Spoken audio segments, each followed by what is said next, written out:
Contentísimos con nuestra actuación, segunda medalla para Íñigo y para mí, la primera con Pelayo y con Rubén, la verdad que contentísimos de haber conseguido una medalla más para la delegación española, de haber hecho una gran carrera y haber conseguido un bronce más para España.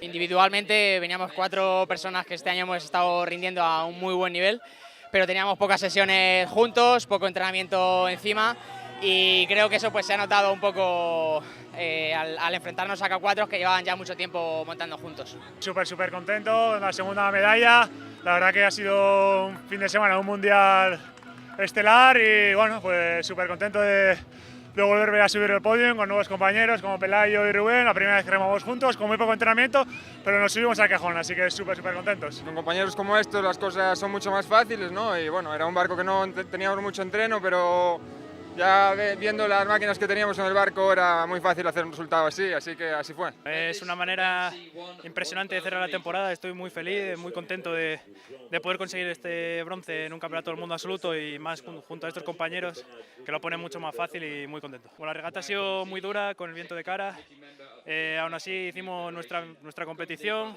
las sensaciones fueron muy buenas y bueno, este bronce que nos sabe muy bien.